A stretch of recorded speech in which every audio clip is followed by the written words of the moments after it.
Walk with me through the cellar door. A storm is coming, Francis. A portal to a more skeptical world. Cellar Door Skeptics begins right now. Prepare for the revolution with your hosts, Christopher Tanner and Chris Hanna.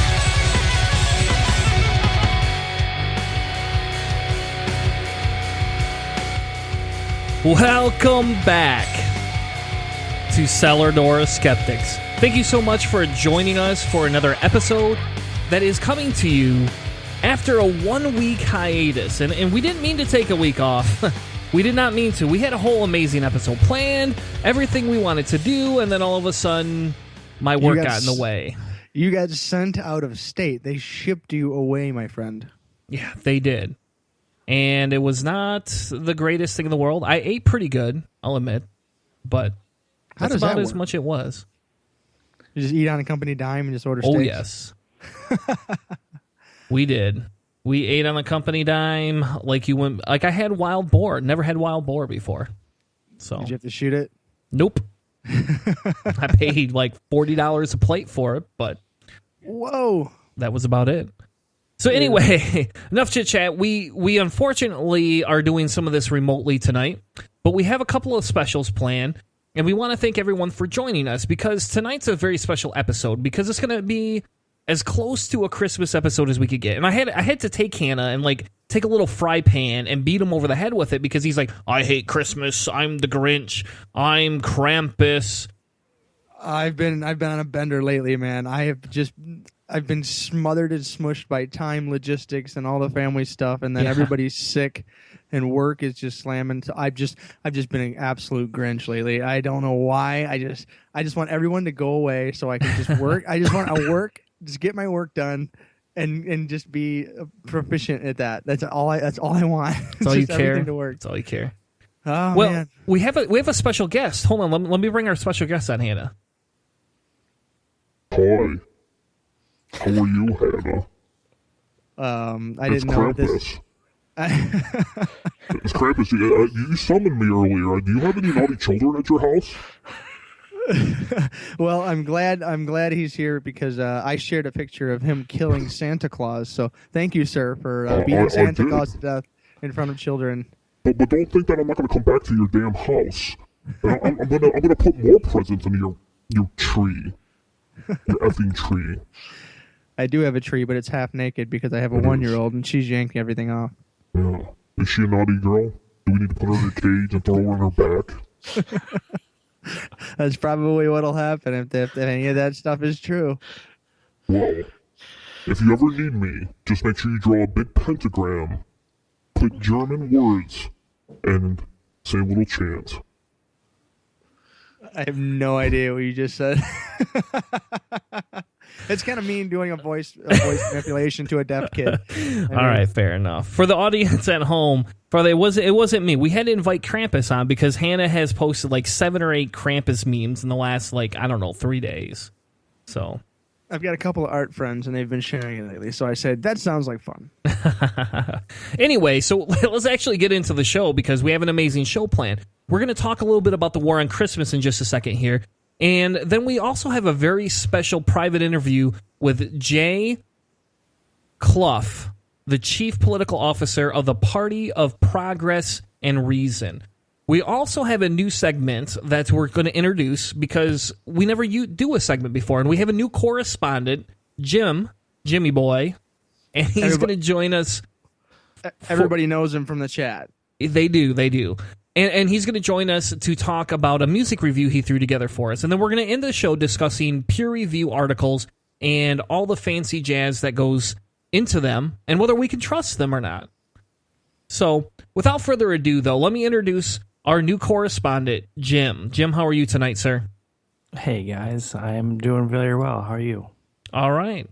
We are doing amazing, if you hadn't figured that out yet. Oh, this is amazing. Yes, amazing. I hate linguistic crutches. No, that was an amazing interview with Krampus you just had there. I need to get him over to my house because I got a couple little rugrats too that are running around being crazy. So Jim's going to join us from time to time to do a music review, and hopefully we're going to be doing a little bit more of those to match what our intro says.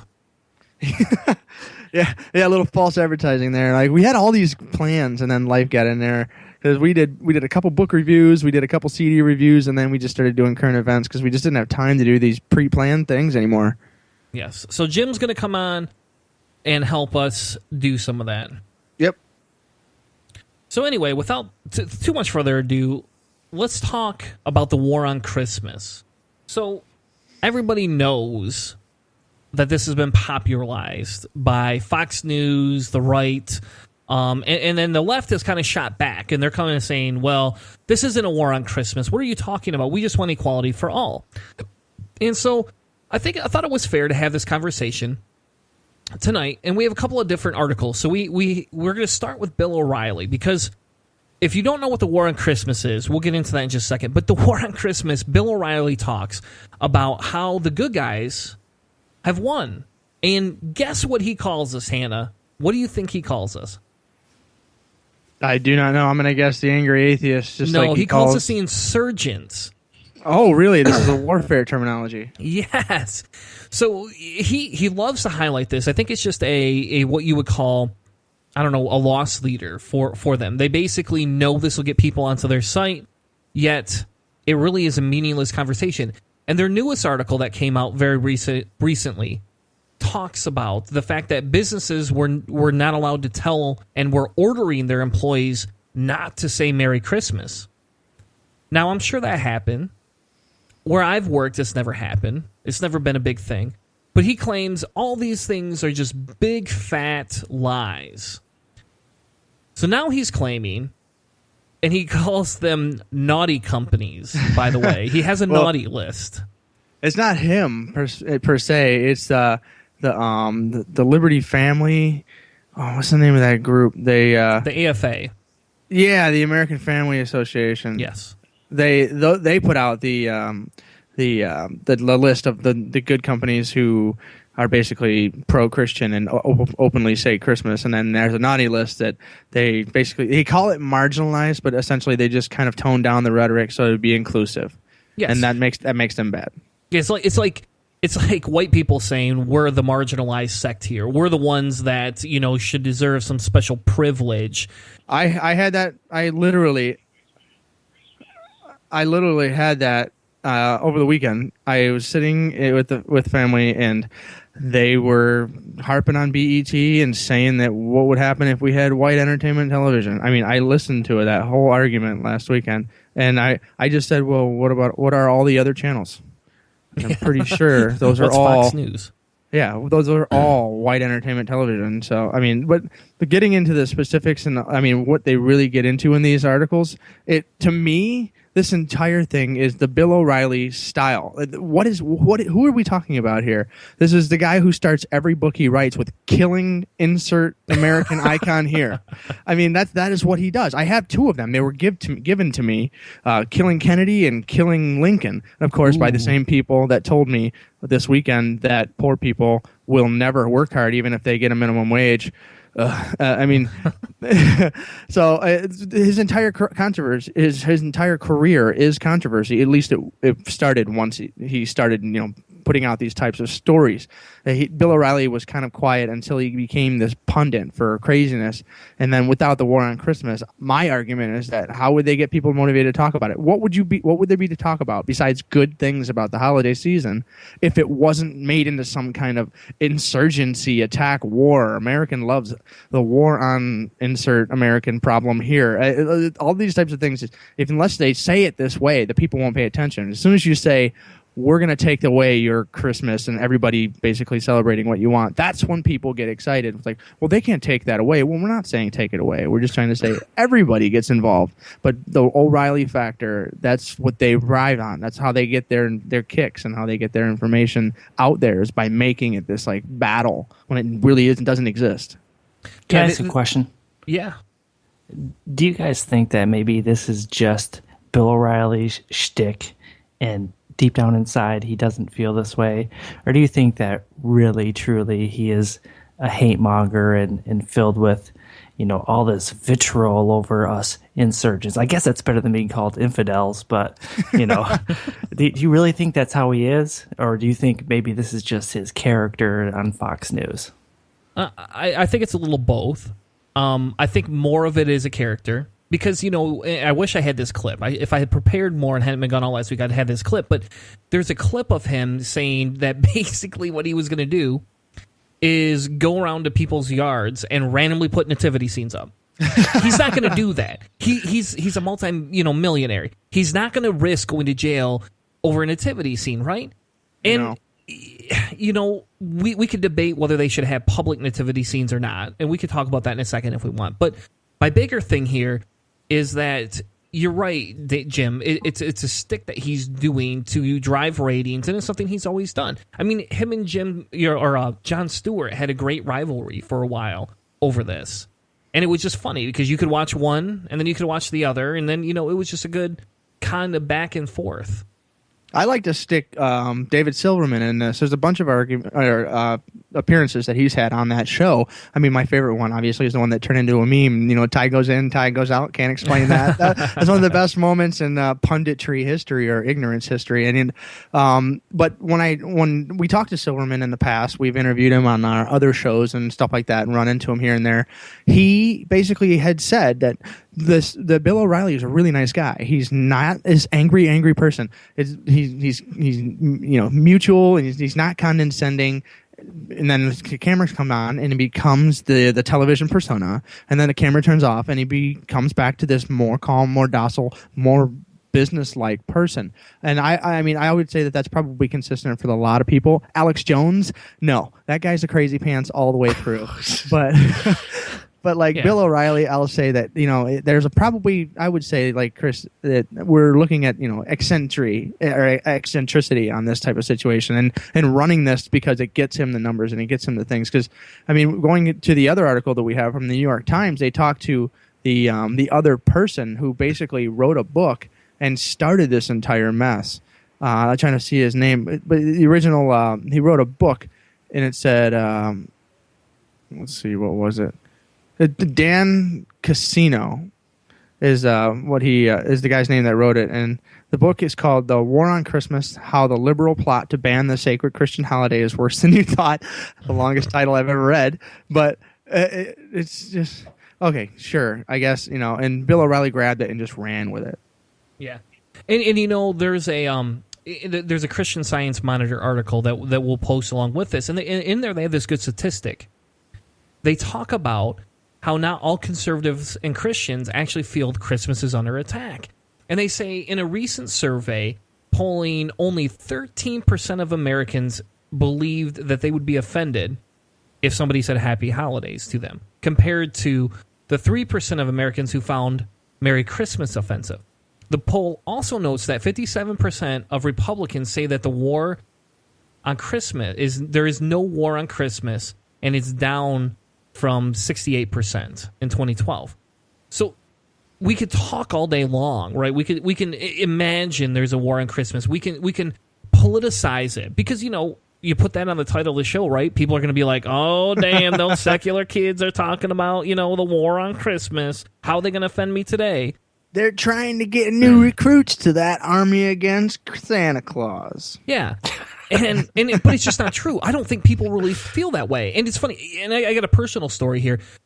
We were down in California last week, and I was with a bunch of different people. There was a lot of us, not a lot of, 4 of us, I guess, but, a lot of us for business.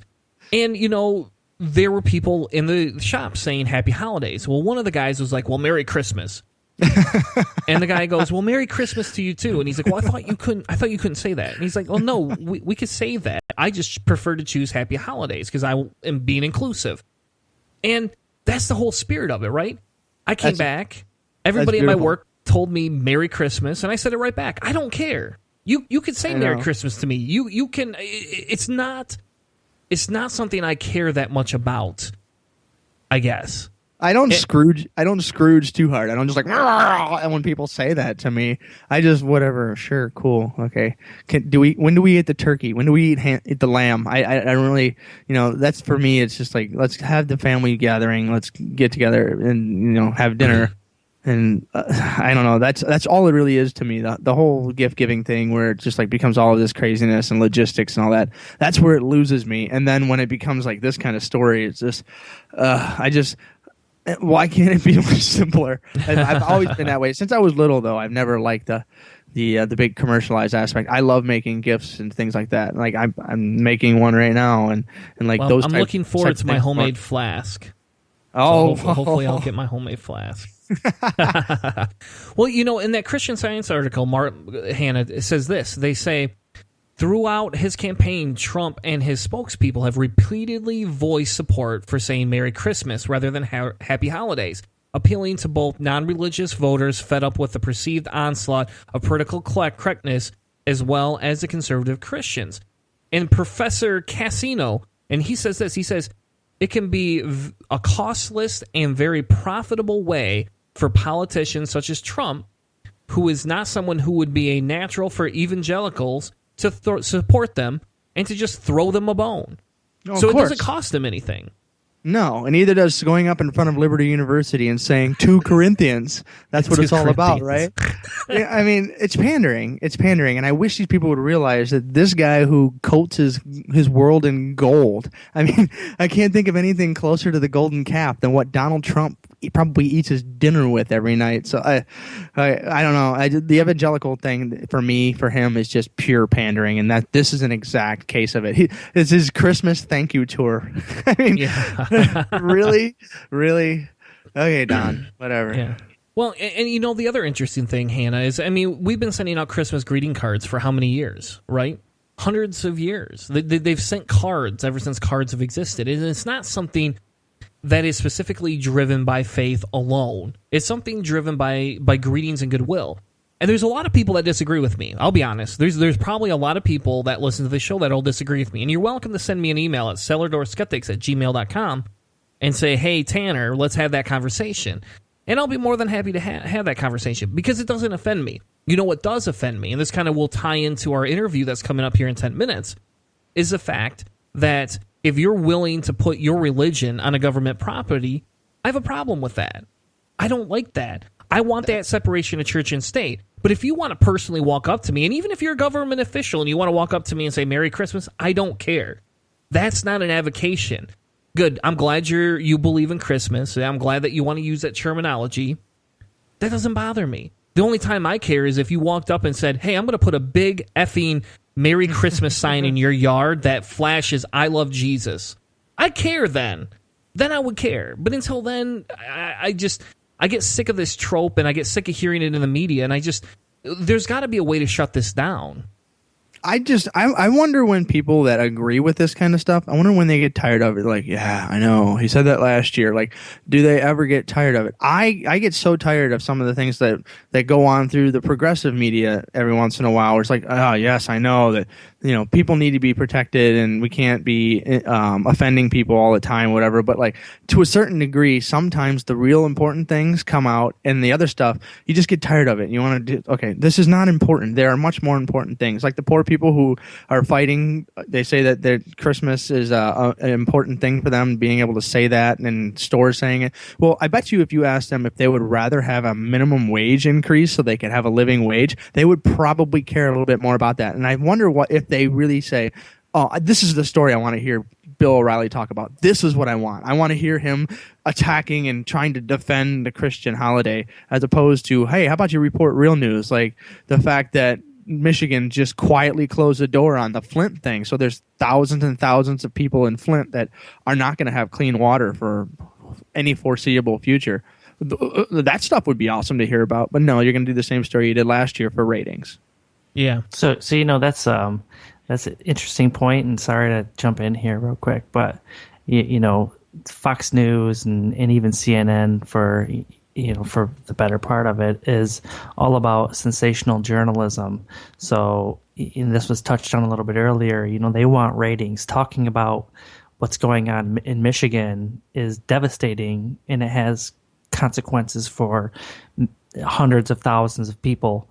But to be honest, it just doesn't get the ratings, and it's a sad state of affairs when people don't really even care about what's going on in Flint, Michigan, because there's a national crisis in center stage, and it's the fact that nativity scenes can't be erected on government property, or, that's the stuff that people care about. And, just to kind of address one question you said, Hannah, why not talk about real stories? I guess that's kind of what I'm talking about anyway. Or asking people to think about a living wage.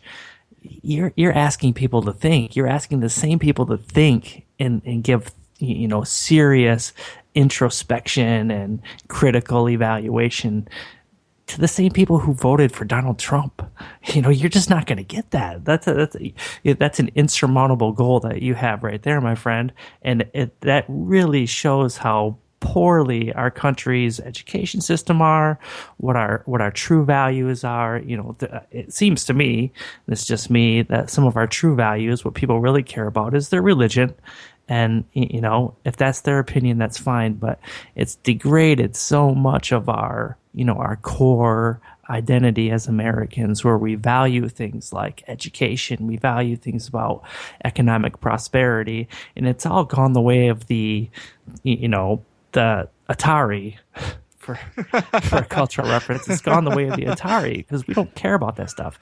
And this goes back to your last episode where you're talking about how our public school systems are going to be going down the toilet here in the next couple of years, and really, there's no way to put brakes on this train wreck. We've got another story that possibly come up next week or something. That's some new information that's just recently come out with Betsy DeVos. So a little pointer towards the next episode that we've got. I've got some more slamming to do on her. But I guess, Chris, is there anywhere else you want to take the War on Christmas? Because I figured this thing is going to get fleshed out quickly, and it just feels like we're curb stomping American History X style. Poor Bill O'Reilly's show. It's just bite the curb, dude. Yeah, I don't have anywhere I would like to go with that, because I agree with you. Yeah, it is what it is. Everybody can just check out the links and just read and let us know what you think. Do you think that this is important stuff, that it really needs to be noted? Or do you think that it's kind of like a yearly trope that shows up every year on December 19th? Yeah. And so, as we close out the segment here in just a second, we're going to be joined, by Jay Clough, and I got his name right. I'm pretty sure he can correct me in a second. But we're going to talk with Jay, who is the chief political officer of the Party of Progress and Reason. And so we wanted to bring him on because it's a new political party that I just heard about, and I wanted to let everybody know what the party was about and kind of get a little bit of stances from him, as, it's something that a lot of people can support. But as we wrap up this segment, they talk about this in the Times article. They say the controversy appears to have shifted opinions about the proper greeting.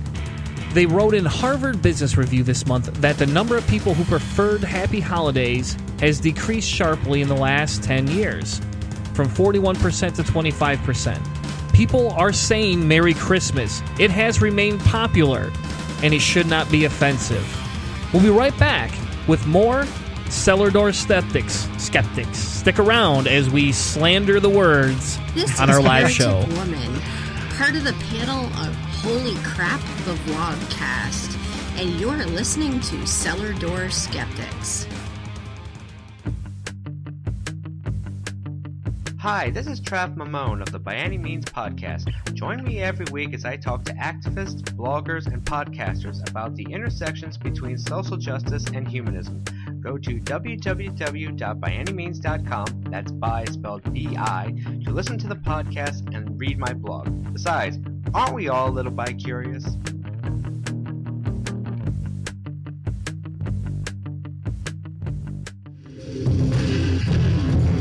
As if you couldn't get enough of us already, make sure you check us out on Twitter at CellarDoorSkep. Follow us, share our tweets, and hell, tweet at us any questions you have using Cellar Door Skeptics hashtag. Remember, follow us on Twitter for all our recent shows. Now, back to the show. This is C-Web from ParanormalSkepticAcademy.com, and you're listening to Cellar Door Skeptics. Prepare for the revolution. What's that?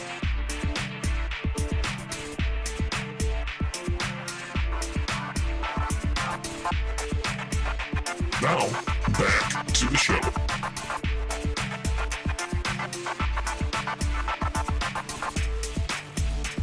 Welcome back to Cellar Door Skeptics. And no, Jim, I didn't miss the intro on this one. Anyway, welcome back to Cellar Door Skeptics. We are about to have an interview with somebody that I just met about a month ago. His name is Jay Clough, and he is the chief political officer of the Party of Reason and Progress. Jay, welcome to the show. How are you tonight, sir?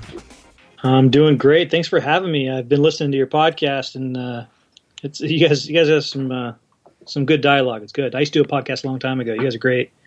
Well, cool. Well, thank you very much. So the reason we wanted to have you on is because I got added to a group recently, and then I started going, okay, well, what is this group? And it almost felt to me like it originated a little bit from the Trump presidency.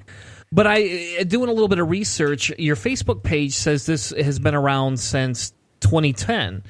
So can you give us a little bit of history on what the party is and what your role inside of the organization is?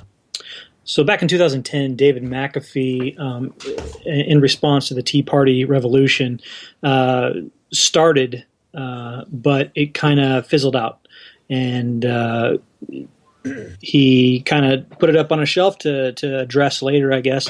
And then it just kind of came back to him in a wave after Trump won. I think it was a shock to most people that we needed to have a counterbalance to just the insane amount of rhetoric on that side. Not necessarily the Republican side, but on the anti-science, on the religion in every aspect of our lives, injecting religion into politics, that kind of thing. You just need to have a counterbalance to that. So I was actually reached out to, that might not be the right word, a friend of mine who runs the Skeptical Liberal website. He reached out to me to do a podcast with him, and he had been approached by this group, or he had found out about this group, porp, and asked if I wanted to volunteer, and I said sure. And when I started talking to David and some of the other leaders in the group, they asked me if I would take a leadership role in the political side because of my background. In 2010, I ran for U.S. Congress against a gentleman named Doc Hastings, if you've ever heard of that guy, in Washington's 4th Congressional District. And then in 2012, I ran for the state legislature against another a Tea Party guy, basically, named Brad Clippert in the 8th Legislative District, Washington State.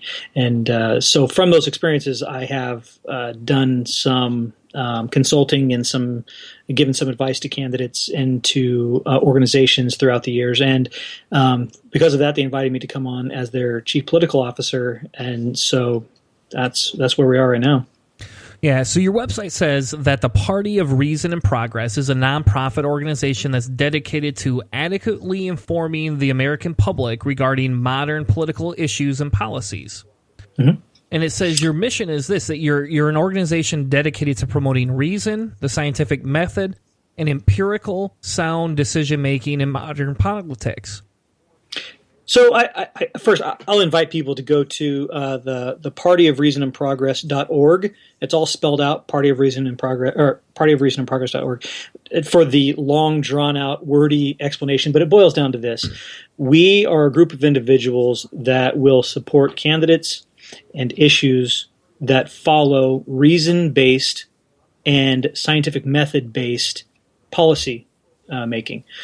So right now, it doesn't matter what side of the aisle they're on. If they're a candidate, or if it's an issue that is one that is sound and reason based and scientific, it follows scientific method, that's the side of the argument that we want to be on.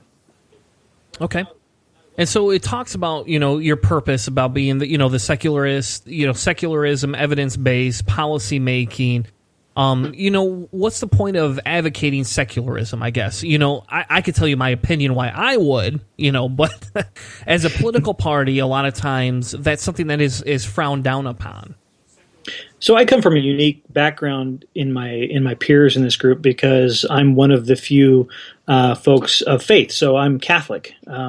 I'm Roman Catholic, but I believe very strongly in the separation of church and state. There's no reason why an organization that can't make a good enough argument to convince the population should then be able to use the government to force their religion or their personal views onto the population as a whole. And so I believe very strongly that if people don't follow my doctrine or my way of thinking, then I haven't made a good enough argument. And so secularism is the way in which it does two things. One, it protects my ability to believe the way I want to, but it also protects other people from people of my faith or any other faith from having the government used as a tool by a failed argument, basically. Yeah.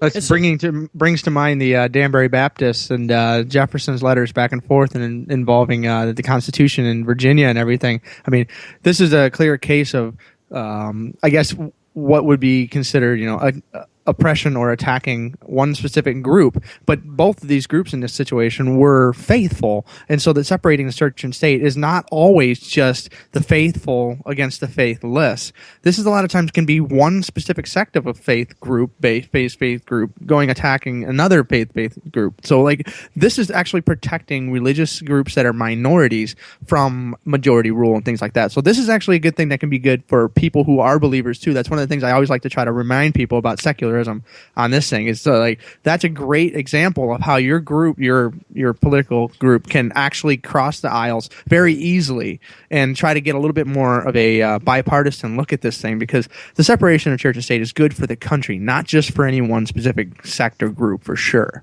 Right. And I think that you see the hypocrisy in a lot of politicians and policymakers when they talk about religious freedom, but yet they talk about deporting entire religious groups. With the Muslim community, I think that if the shoe was on the other foot and we were a Muslim nation, they would have a very different view about the separation of church and state. Brings to mind also the Princess Bride. You keep using that word, but I do not think it means what you think it means. So I have one question, just a quick one. Is just like this is something that you're kind of like a startup understudy group or something that supports politicians that come in. Do you guys actually put forth politicians, and how the heck are you funding it? Because this to me is like a great place to be, but I mean you're going up against the Tea Party money. That's a big horse to fight. So pretty much right now, we're in a phase where we don't rule out running for office in another election, but that's not what we're focused on. Right now, we're focused on the issues and supporting established candidates in established parties that believe in reason and scientific method-based policy.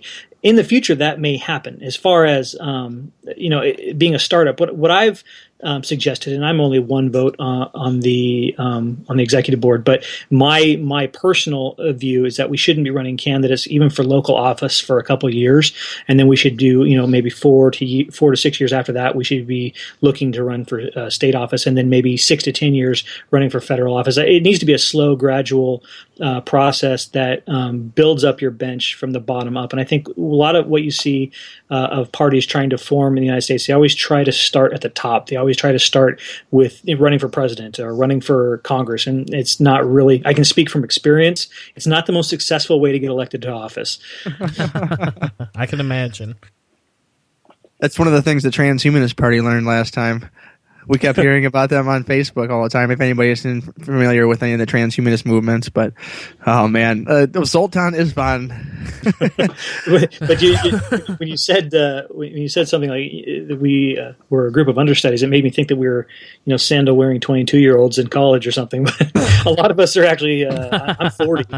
There's some people that are a little younger than me, but most of them are around my age, maybe a little, 35, 30, and established in our careers, and we all have families. Not all of us, but I mean, a lot of us have families, and we've just been frustrated with the lack of science literacy in America. As far as the electorate, we've been frustrated with our politicians using that science illiteracy to their advantage, and so we wanted to do something about it. We wanted to make a difference, and I think this is a great step in increasing the quality of candidates and increasing the quality of legislation in the United States. Yeah, so one of the big things here for me is you guys haven't really taken any big stances. If you go through your website, even your FAQ, you don't have a specific political outline, let's say. For example, we all know Trump wants to build a wall. That's his immigration policy. No real direction on funding or anything. He just says, I'm building a bloody wall. But good luck. Yeah, exactly. And I agree with you. But on your side, there isn't a lot. You guys have a base minimum. And talking with you, it seems like you're going to fight a lot of Tea Party rhetoric. Because I think, and I kind of agree, I think the Tea Party is kind of that so far extreme right side that they just don't look at anything with evidence. They do everything based on a conviction or based on what their personal beliefs are. They don't take into account other people.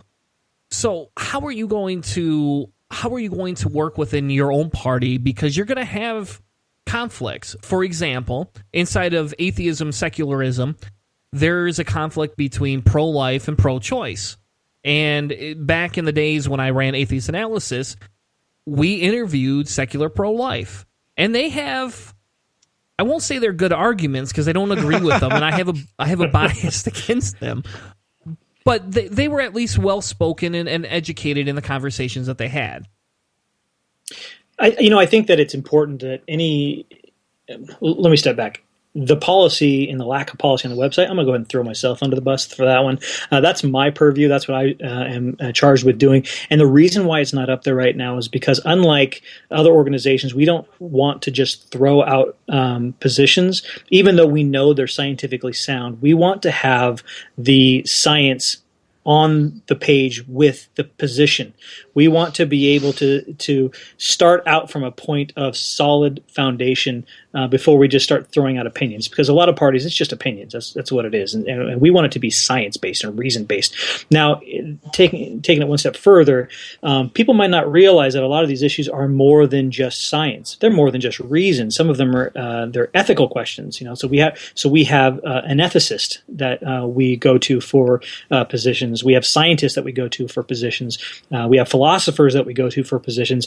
For reason based. I studied philosophy in college, but I'm not a philosopher. I studied biology in college, but I'm not a scientist. And I'm the least qualified for any position as far as is making the argument for positions. I'm the guy that's able to take those positions from scientists and make them digestible from the public. And so I'm good at that. But as far as a position like abortion, for example, we as a science-based group have the advantage of following science. So if we take a position, say we are pro-choice, which we're pro-choice. If we are pro-choice, we can change our position if the science itself changes. And that's the beauty of science. The beauty of science is the scientific method is that as new information presents itself, the science changes. And so on a lot of these issues, like the wall, for example, I would say this is an ethical question as well as a economic question, as well as, I guess it's probably mostly those two things, whether or not it's feasible. And I can talk to you from my research, but I'm not an ethicist and I'm not an economist. But I can tell you that we are not for a wall, but I'm not going to go ahead and put that on the website that we are against a wall until we have the positions solidified with actual sources. We're going to try to use scientific journals when possible. We're going to try to use the best scientific minds and get them on board. And so if there's one appeal that I could make is that we really are looking for scientists and ethicists and philosophers and folks that are experts in their field to come on board with us and help us make the best platform of any party ever. A party that's based on truth and science and one that is flexible enough that when new information arises that we're able to adjust course. So what if you put out there, and I don't want to call it like a map, because that's kind of cheapening the discussion here, but if you think about it, when as a humanist, and I don't know if I'm going to make an assumption you're a humanist, and you can correct me if I'm wrong, but for the most part, as a humanist, there's certain tenets that I hit, and there's larger points, and they can be interpreted a little bit different ways. I've argued with pro-lifers that have come at me and had the discussion about how I'm abusing another form of life, and they made arguments against that, and obviously that would violate a humanist tenet. But is there a way that, and maybe this is in your future, that you guys would be able to put up, or you all would be able to put up different tenets that kind of filter, and you can go, okay, well, when you get asked the question, do you support abortion? Do you support pro-life? You can go, okay, well, let's look at our tenets. Here's guide 1. Here's guide 2. Is that anything that you all will be putting together, or is that something that's kind of like more of a wish list type thing? So if you go to our website right now, we basically have our core values, the ways in which we come to these decisions. Like I said, I'm not the best person to make a definitive answer as far as we stand for this, and this is why. And that's kind of the beauty of our party, is that as me not being that person, I'm not going to come and tell you like, hey, this is the way it is. And, we're going to wait and see what the science tells us. So as far as a humanist point of view, I can tell you that personally, again, I'm Catholic, I'm pro-life. But I do not force my opinion on anyone else, and I don't. That's not my place. One, I lack the genitalia, honestly. But as far as the tough decisions, as far as a humanist viewpoint of life, when does it start? For us, we're going to go with the science, and we're going to go with what the ethicists and scientists go where they go on that issue. We're not going to follow I'm not sure what the right term is, but political science. There you go. Like a political science perspective, or like a cannon that they shoot you down.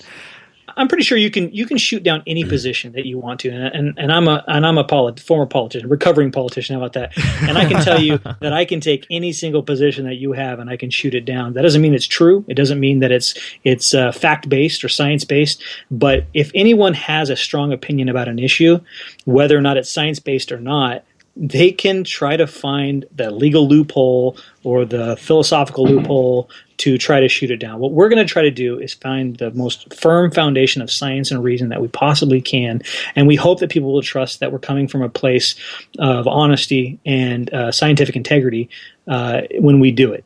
And we are listening to folks on our forums and on our chat rooms. We have really lively debates on our Facebook group about different issues. Sometimes, again, I get off track and we have to bring them back. Sometimes they get a little too heated and we have to stop them. But we try to be as even-handed. We're not heavy-handed at all. We let the conversation go where it's going to go. We let people talk it out and figure out the issue amongst themselves. And once we get the structure completely solidified as far as the state, individual states, and their interaction with the federal party, then we'll have some interaction between the states and between the national party to help determine the direction of the party as far as those positions, and they'll have a voice in that also. So essentially what it almost kind of feels like to me is that the party's going to start as a consultant type party. You guys are consulting. You have the experience. Some of the others in the group, it looks like, looking at some of the board of advisories, and Jim sent me a little meme that has all of the people that are associated with this now. Mm-hmm. And it kind of looks like what you're doing is you're taking a conglomerate of knowledge and you're consulting. And your long-term goal is to eventually turn it into something that will be hopefully more logical than the Green Party. Because for people like me, I have a really hard time voting Green Party because of some of the anti-science stances they take. Now, I will tell you that on a personal note, on a localized level, I have voted Green Party many, many times in an effort to try and boost numbers for the Green Party in hopes that maybe they'll become a real party someday and they can rival this whole two-party system. And I can't say that I'm anti or pro two-party systems personally, but on a logic standpoint, we know we're kind of stuck at a standstill and something has to change because two parties don't represent everybody anymore. They just don't. I mean, look at Hannah. Him and his wily hair is a Bernie supporter. He's been a Bernie supporter the whole time. Whereas I float. They had the recent statistics that came out and said that didn't vote won the last election. So yeah, the didn't vote is a great candidate. I just gotta say they did it well. They had the right talking points. They were obviously the stellar candidate. I was a Bernie guy too. So so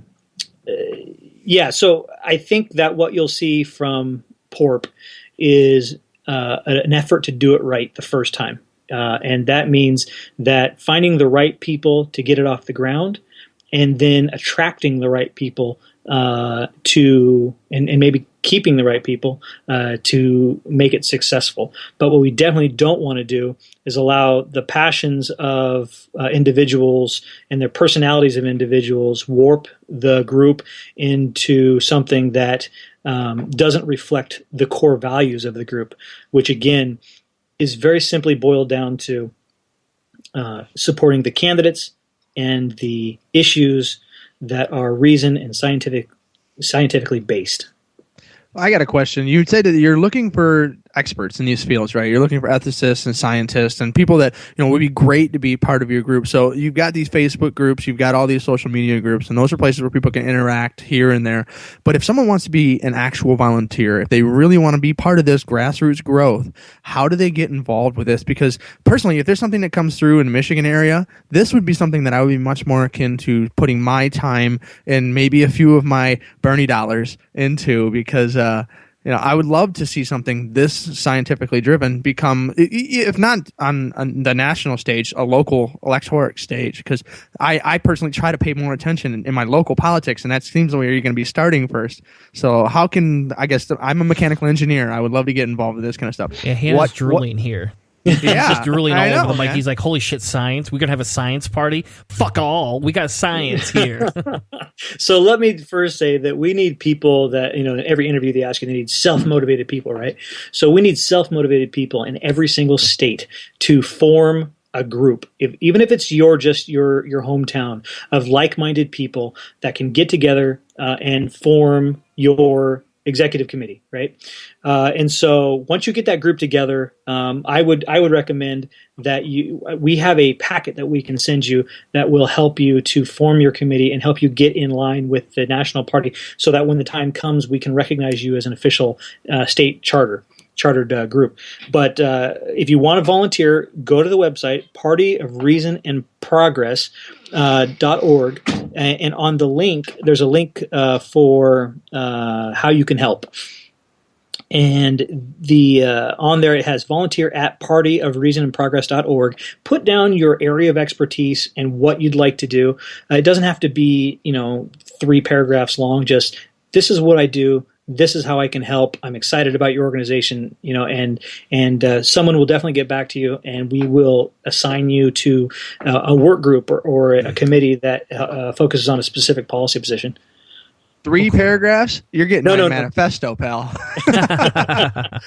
Well, we want, from time to time, we get these people that are super excited about the organization, and they'll write us like 3-page emails, and it's like, oh, okay, I'm going to read this. I'm sit down and read this right now. I'm doing this. But that's fine. I mean, we got some pretty excited people about the group, and it's totally understandable. I was really stoked about it when I first heard about it, and I'm excited to see where this is going to go. Well, cool. Well, before we leave, we want to make sure you that throw out all the links or the easiest way to contact you. So I have a Gmail email address. I don't know if that's the most current one. Yes? For the group or for me specifically? For the group. We're going to start with the group, and then we'll move on to you second. Definitely. Let's do that. Yeah. So what was the Gmail that you have? The one that I have is partyofreason@gmail.com. That's it. Okay. We also have, if you'd like to get a hold of the founder, his Twitter handle is @David G. McAfee. That's David G. MCAFEE, and he's the founder. He's responds pretty quickly. He's a great resource for anyone that's looking for more information. And let me see here. I'm going to see if I have any. I think on our site we have on the contact link. Oh, I gave you bad information. You can send a volunteer email and do it the way I said, but you can also just go contact and put your name, email, and then put the information we talked about as far as volunteering on that page. Also, on the contact page, it has our official Facebook page, our official Facebook group, our Twitter, our Reddit, and our dank meme stash. So, those are them words them kids are using nowadays. Yeah, I'm 40 years old. I don't even know what that is. So, the only thing dank I know about is marijuana. So this is a safe place for our artistic and creative supporters to come together and share their memes, graphic content, photography, artwork, etc., all creative things relating to our cause, politics, and science. Share whatever you have created that you feel relates to our movement. So that's the dank meme stash. So if you're into that, but on that contact, it has a Facebook page, Facebook group, Twitter, Reddit. It gives you the link for Twitter and a place to donate. So if you, like we talked about earlier, how we're going to raise so much money, we're going to raise money from you, from people that are willing to give a buck here, a buck there, to help us to support those issues and candidates, and to develop the organization on a firm foundation. Well, awesome. Jay, it has been an honor to have you on. Thank you so much for joining us tonight. I appreciate you having me on, Chris, and have me on anytime you guys want. I love you guys' show, and I'm going to go subscribe right now. Awesome. Well, thank you so much, Jay. We're going to take a quick break because that's what we have to do. Because if we don't take a quick break, I guess we don't get paid by our sponsors, really. So it's not like we have to. But I need to go refresh my whiskey real quick. We will be back in less than 2 minutes with more awesomeness. We're going to be back with Jim, our new correspondent, talking about his new favorite album, his opinions on music, and maybe a little bit more humor. Maybe. That might be a little too much to ask. I don't know. It's a little late in the night for that. But we'll be back with more Cellar Door Skeptics. Thank you all so much for sticking around. Please go support the Party of Progress and Reason every chance you get. We'll be right back with more Cellar Door Skeptics. Kick back a while and listen to my friends on the Cellar Door Skeptics. Hi, I'm Ron Reagan, an unabashed atheist, and I'm alarmed by the intrusions of religion into our secular government. That's why I'm asking you to support the Freedom from Religion Foundation, the nation's largest and most effective association of atheists and agnostics, working to keep state and church separate, just like our founding fathers intended. Please support the Freedom from Religion Foundation. Ron Reagan, lifelong atheist, not afraid of burning in hell. If you guys like what you're hearing on Cellar Door Skeptics, please consider sponsoring us on our Patreon page. Our goal at Cellar Door Skeptics is to help promote more science, skepticism, secularism, and humanism in the world. We want to create better content for our podcast and for you, the listener, all while trying to help promote local activism. We're going to strive to make better podcasts, and I'll tell you what, we're even going to contribute some of the proceeds to charity. So please join us over at Patreon.com/Cellar Door Skeptics to make sure that you sponsor us for as little as $1 an episode. Thank you guys so much, and prepare for the revolution. Hey, what's up? I'm Steve Hayes. And I'm Dave Curry. And we're from Prophetcast. And you're listening to Cellar Door Skeptics on the Fox News Network. They're not affiliated with Fox. Everyone's a Fox affiliate.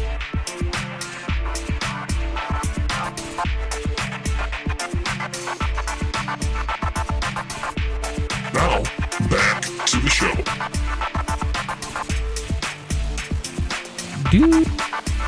Hey everyone, welcome back to Cellar Door Skeptics. Thank you so much for sticking around with us as we had an awesome segment with our new friend Jay Clough. And I got that right. I haven't pronounced the word incorrect yet. Have I, Hannah? You mushed the last word of our own title. It's skeptics or something at the beginning. But other than that, we've been pretty on point here, man. This has been a nice comeback episode, dude. Yeah, I must not, for whatever reason, I must not have. I don't know. My mic keeps going in and out, but I must not have mush mouth tonight. I must not have Trumpitis. That's going to be my new thing. Well, Trump doesn't mush words up. What he does is he says a bunch of incoherent words in a chain, and then they turn into a tweet. It's amazing. It's like this crazy evolutionary thing that happens whenever he talks, because I don't know where he goes with some of his thoughts, but like when you tried to read some of his tweets the other day. You can't. You just can't do that. No, you can't do it. And like we were talking about earlier, the Christmas thank you tour.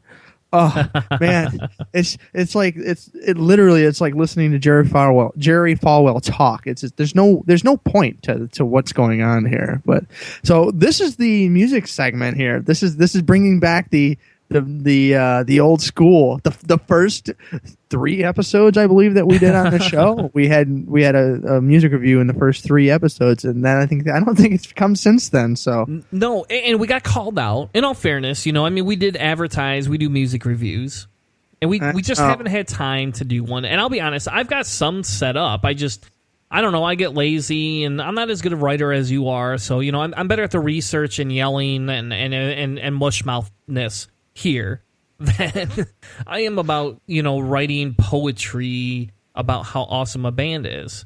Just not my thing. But I really enjoyed it. I don't have the time anymore, man. It's so frustrating. You do have the time. You just choose not to use it to help Cellar Door Skeptics. But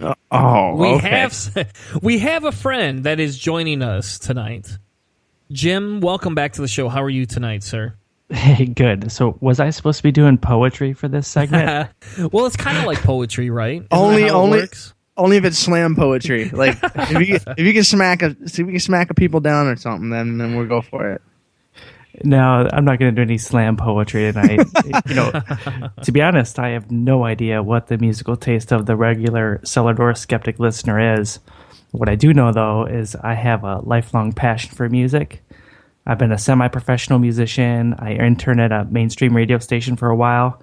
And essentially, I'm making an argument from authority here, which deserves no special consideration from anyone. But basically, I'm just a guy who listens to a wide variety of music. So for tonight, I just want to share some of the lesser-known music that I find suitable for my atheist audiophile palette, rather than the same old stuff. Well, good, because Hannah likes the same old stuff. I like the same old stuff. We both like Fear Factory, Slayer, that type of thing. Yeah, but I've been on a punk binge lately. I threw a couple of hip hop albums in there, and I've been bouncing around because I've been so just stuck on one type of thing at work. So, I'm curious to see what kind of craziness that Jim's going to throw at me here, because I can't even remotely do any kind of argument from authority. Who's going to listen to a deaf kid talking about music? I hear like half of the music. That's an argument from unauthority right there. Yeah, I know. An argument from what? Huh?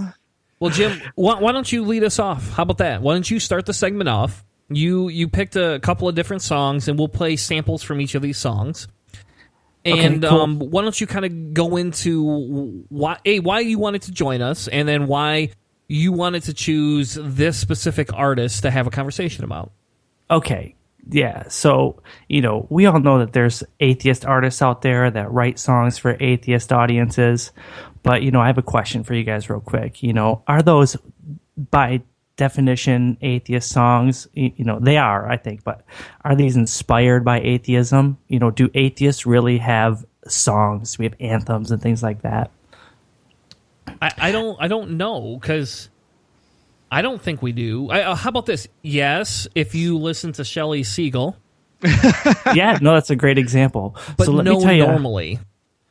Let me tell you what the religiously motivated Wikipedia project called Conservapedia says about atheist music. Ooh. Oh, man. All right, go ahead. It says, quote, "The primary reason why there is a small amount of atheist songs relative to Christian or religious songs is due to the uninspiring nature of atheism," end of quote. Oh, I know. It's cringeworthy. And while I tend to agree on one part of that assertion, although I have not personally tallied up atheist versus religious songs, I would say that it's more has to do with the population differences between religious and non-religious people, and probably more importantly is that atheist expression and speech has historically been suppressed, and in many cultures, even today, it's punishable by death. So how's that for motivation to not have atheist songs? But they continue. I got to go on. I got to tell you guys one more thing because this pisses me off.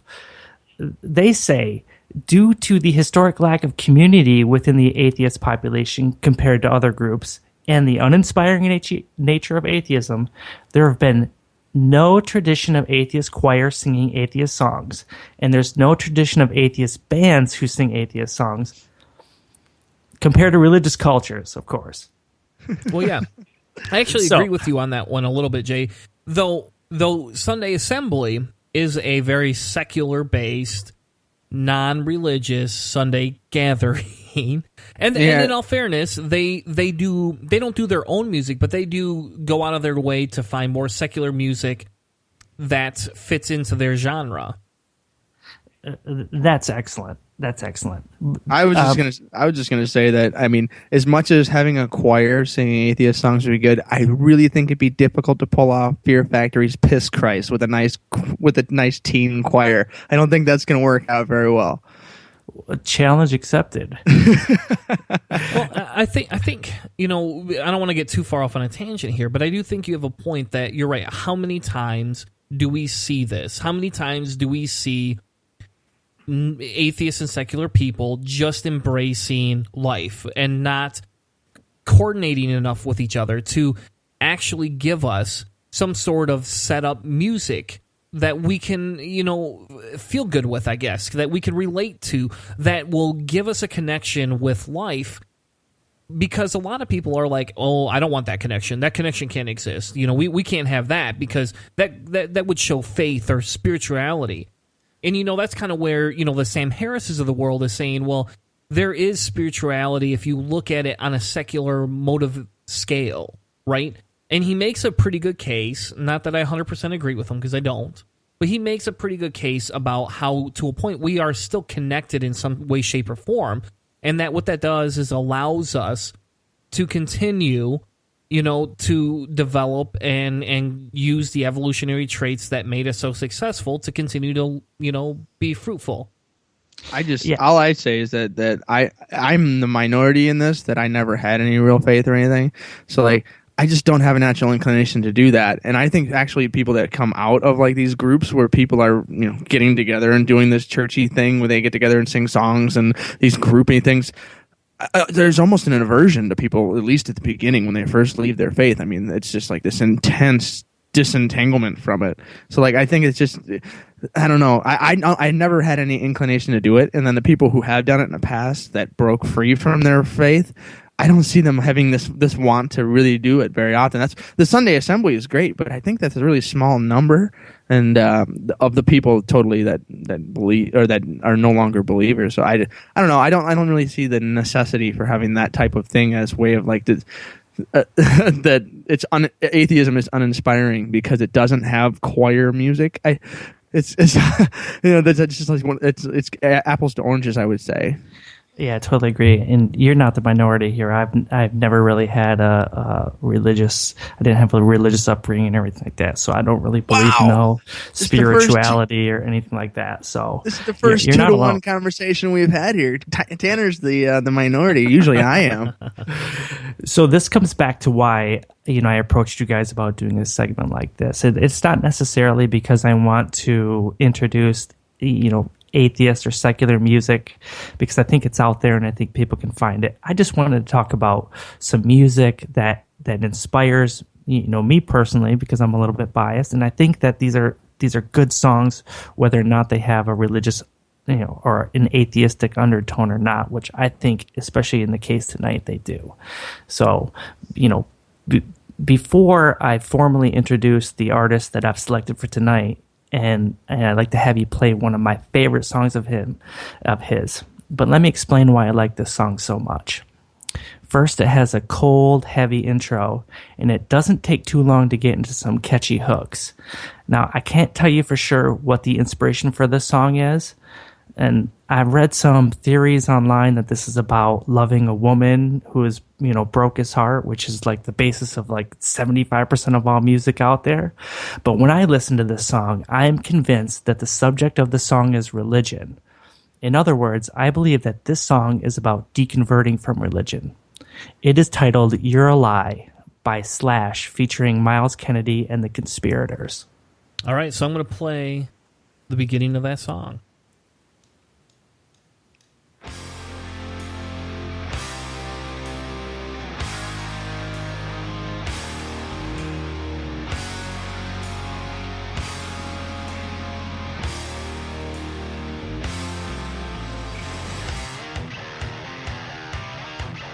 And it comes in heavy.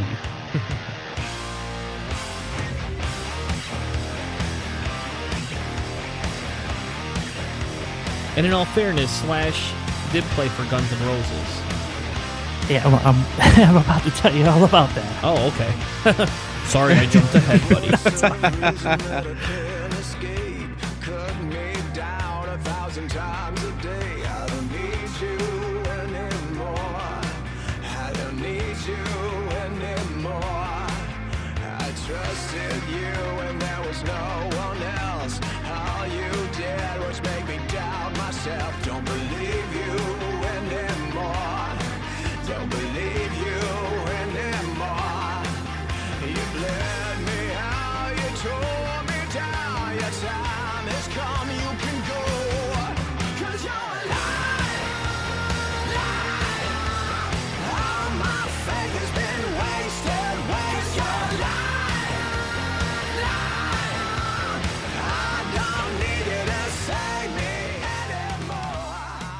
All right, so Jim, I can actually see that. Now, I'll be honest, I did not listen to your songs before we went live, but I can see how you see this as a religious song. I mean, or an anti-religious song. I can see that actually. That almost kind of fits it because it makes me personally feel that, it's a connection, right? That's how I felt when I left religion. Now, I know you didn't leave religion, but for me, personally, when I left, that's how I felt. I felt like I had been lied to. I felt like my whole life was a fucking sham. I guess I'll have to turn the explicit tag on now. Oh, man, I thought you were going to make it. I thought we were going to make the whole one without it. I was going to try super hard, man. I was going to try super hard to stay within the PG rating, but, I'll still try. Just keep practicing. Keep practicing. And, I'm glad that you didn't listen to the songs before we went live, because kind of what I wanted to do is I wanted to get your visceral reaction and hear what you guys thought about the songs as we kind of played them, and hopefully inspire you to go out and listen to the rest of the track, maybe even buy the album and support them, because, the songs that we're going to demo here come off 2 separate albums, and both of them are extremely good. So this is just a taste. As you said earlier, Slash was with the band Guns N' Roses. And let me tell you, Guns N' Roses changed my life. I was this sweet, innocent boy till about 6th grade, and I had my first taste of Welcome to the Jungle. There was just something about that song that hit me hard. I took my box of Crayola markers and drew a big GNR homage on the back of my jean jacket. I rolled up fake cigarettes so I could pretend that I was Slash, and I would dance around my bedroom like the biggest fucking rock star in the world. And it was really painful to watch Guns N' Roses get old and their music get a little bit more refined and Axl Rose go the way of the booze and the drugs. And I admit that I stopped following them right around the spaghetti incident. So 20 years later... What's that? I don't know what that is. I remember I listened to Christian music, so... That was one of Guns N' Roses' last studio records that was in the late 90s. Okay. So about 20 years after that, after I stopped listening to Guns N' Roses, which was sometime around 2014, I was driving to work one day and I was listening to Dee Snider's The House of Hair radio channel, which is on Sirius. And he played this song that immediately captivated me. I had to know what it was. There were so many components to the song, from the vocal harmonies to the story to the classic power rock guitar interlaced through the song. This song Bent to Fly was released on Slash's third, and which is his most recent studio album, titled World of Fire. And it includes several very good songs, and that is worth every cent. I sound like I'm a shill to the. You do kind of sound a little bit like a shill. But we had you on the show to be a shill for Cellar Door Skeptics, and here you are selling Slash. My bad. All right, I'll put my capitalism jacket on here real quick. But this song really, in my opinion, is musical magic, and I would love for you to play a sample of this song called "Bent to Fly."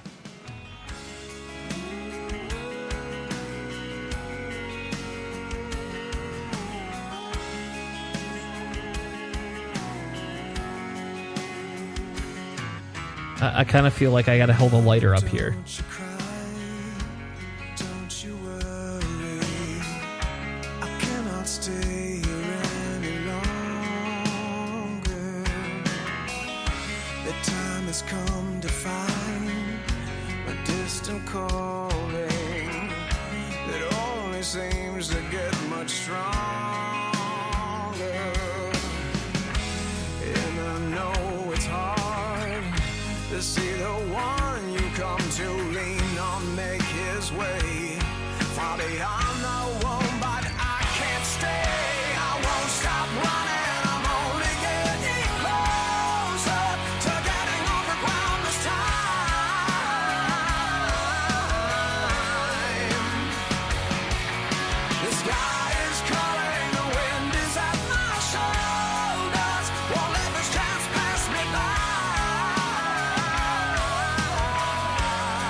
All right, Jim. You still there, Jim? Oh yeah, I'm still here. So he's having a Buddha. He's having a come to Buddha moment. I totally was, man. I was like, I was in the moment. I turned the lights down low. I lit some incense, and I was there.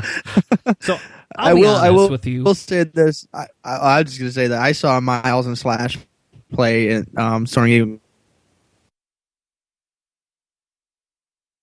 for the Scott Stapp liquid mess that basically ended Creed. And so Miles has always had a really awesome voice, but when he mixed with Slash, it just seemed like he found where he was supposed to be going. And I saw him with Billy Idol and Slash and Miles Kennedy all for at Soaring Eagle show, and that was the first place I ever seen either of them. So like this is bringing back memories from a pretty amazing live show. That's fantastic, man. That's amazing. It's amazing. See, I'm not the only one that says it, Hannah. You I know. Well, it's when you draw out the M on there, like there's like amazing and then amazing. It's like okay, I get it. So, all right. So tell us about your next selection. The next selection you have on here is called Automatic Overdrive. Yeah. So, before we go into that here real quick, a little bit more about Slash here real quick, just so everybody has a good background, because, you know, like everybody's saying in the chat room, there's got to be a story to everything. So, you know, back in 1996, Slash parted ways with Guns N' Roses, and he went on to some solo tours, and he eventually came together with a bunch of different artists and put out some albums, and Miles back in you know, around 2012 at some time. So this is like what Hannah said, you know, more than ever, Miles gave Slash the characteristic and the refined grunge metal that I grew up loving as a kid. And this next song, Automatic Overdrive, kind of puts that all together into a great, polished hard rock song.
So, Jim, did you choose that song specifically more for the musical artistry of that song over, let's say, the lyrics, or I don't know how it fits in the album? Actually, that if you were to take the album as a whole, that's pretty characteristic about it, and I like that song because it's heavy, and it's not Slayer death metal heavy. But I was gonna say, be careful there, buddy. I know. I was just trying to hear that word heavy. It's like, oh, you think that's heavy? Well, no. Okay. So it has this great rock guitar in it. So I had to add in right now. Guns N' Roses on a worldwide reunion tour. Unfortunately, there's no stops near Michigan, at least close enough for me. But I would totally love to go see them live. Okay, but since now I've had you guys listen to at least 3 Slash songs, each very different than the others, I want to ask you guys a couple questions so I can gauge your interest before selecting the next song. So these answers are important.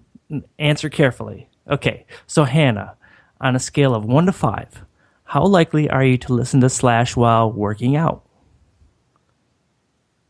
Probably a 2, maybe maybe a 3. It's just not heavy enough for me when it comes to like working out, like energy like that.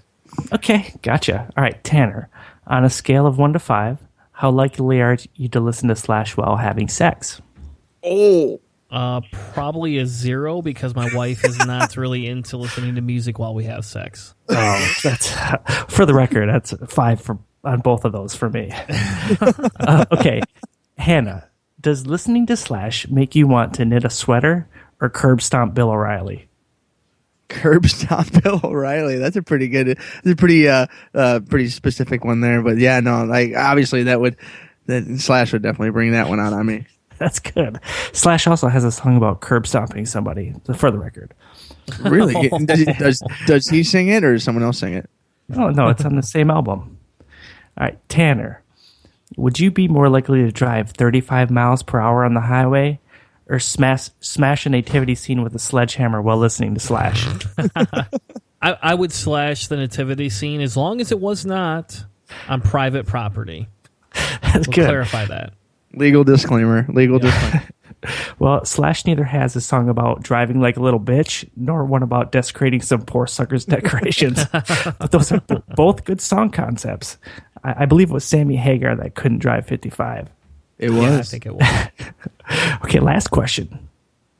Hannah, when you think about the emotions evoked by Slash's music, would you rather curl up with a good book on the couch and a gallon of ice cream, or curl up with a stack of porno mags and a gallon of Lubriderm?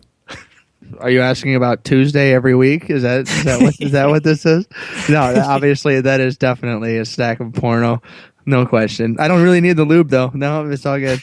That's good. Okay, finally, Tanner. If you had to choose between burning down an orphanage while dressed as Jeebus, and I'm talking full commitment to the character, you cannot shower, wear clean clothes, or use modern bathroom facilities for at least 2 weeks prior, or burning down an orphanage while dressed as Bill O'Reilly, listening to Slash cranked up to 11, which would it be?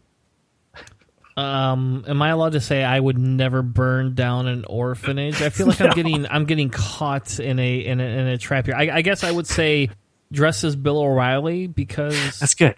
It would make me feel at least somewhat like I was doing something okay because I'm defaming his character. I have a feeling I'm not going to be invited back.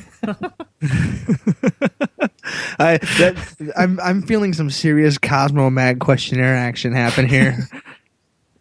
Well, based on those answers, there's only one appropriate song left. This is probably one of my favorite Slash songs ever written, and the final song of the evening. So you got to stick with this for a minute and let it punch you right in the face. So I really hope you guys like this song.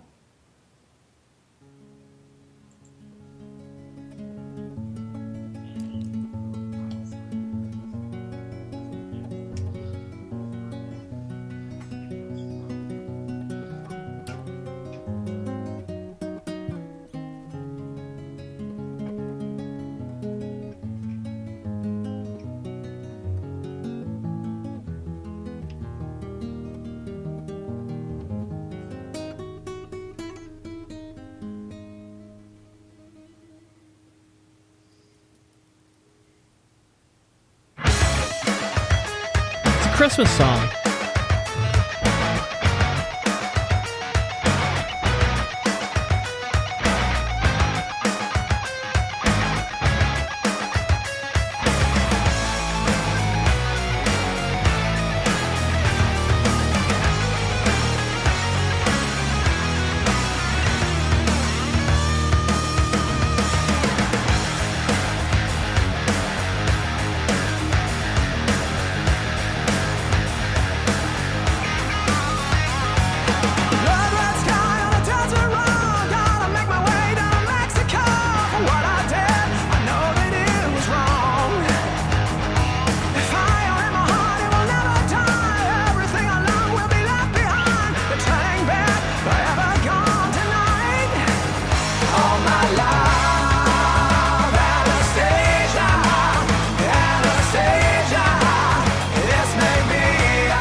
Well, thank you so much, Jim, for presenting Slash. That was awesome. We got to listen to music this time. Usually it's just my boring commercials. Well, yeah, no comment. Thank you for having me on. No, I'm just joking around. Thanks for having me. You know, yeah, I kind of do have a feeling that you're not going to invite me back next time, but you know, so it was fun while it lasted. And if you do invite me back, I'll be ready. Yeah, so maybe next time we can do something where you review a music album you would never, ever listen to. Oh, man. Isn't this what you were going to do to your friend? Oh, yeah, I'll do that. I'll totally do that. I already know what it is. You do? Oh, yeah, I already know what it is. You guys are going to love it or hate it, one or the other. If it's country music, I will hate it. I'll just tell you ahead of time. No. I'll just tell you. Unless it's Johnny Cash. I like Johnny Cash, but... So, no country. No country. Good. We're at least on the same page with that. So we're going to take a quick... So we're going to get ready for your ICP review album next time, then? No. So I'm a juggalo. Didn't you guys know that? Damn it. Anyway, what we're going to do is we're going to take a quick commercial break. We're going to be right back with Chris Squared and Jim to talk about scientific peer-reviewed articles and... if they need to have their own check and balance system. We'll be right back with more Cellar Door Skeptics. Hey, my name is Jeremiah. And this is David from the God Theory Podcast. And you're listening to Cellar Door Skeptics. Prepare for the revolution. I'm Dustin. And I'm Wesley. We host the Atheist Nomads Podcast. We're godless geeks who take a skeptical look at politics, religion, science, technology, and history. We also interview leaders in the atheist, skeptic, and humanist community. Check us out at atheistnomads.com. That's atheistnomads.com. Have a burning question? Want to share your thoughts with us? Think you know something that we would find interesting? Well, you're in luck. Send us an email at cellardoorskeptics@gmail.com. All your thoughts, interests, and help, just to drop us a line. Send us an email, cellardoorskeptics@gmail.com, for anything that you want to tell us or ask us, and we'll promptly respond. Now, please enjoy the rest of the show.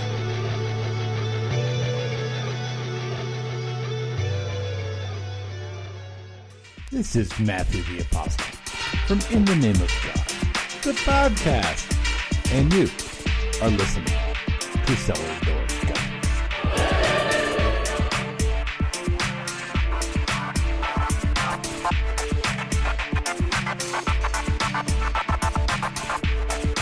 Now, back to the show. And welcome back to Cellar Door Skeptics.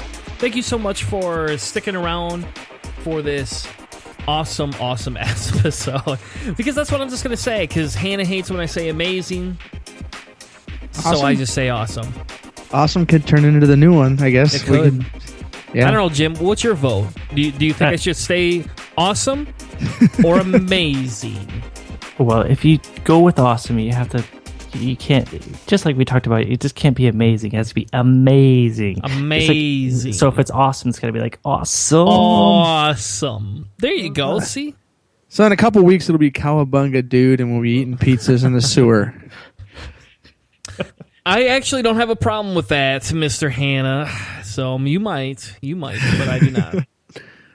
So we wanted to close the show out. We've done some good segments, and we're very excited to be back. And so we're very sorry we did have to take a week off. I did not mean to do that. I got a random issue that I had to go take care of with work. And flying, it was not going to be advantageous to take all my equipment with me.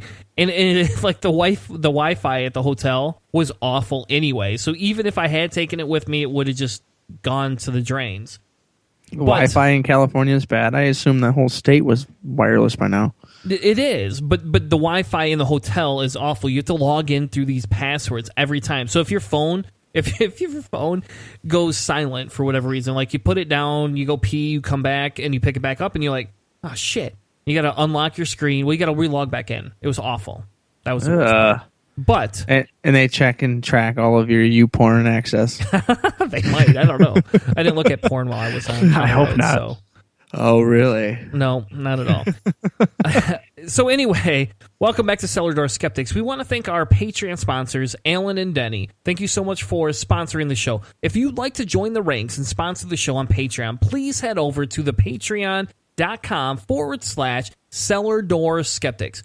For less than a 20-ounce soda or even an energy drink each week, you can help sponsor the hosts and their charity of choice. Patrons help...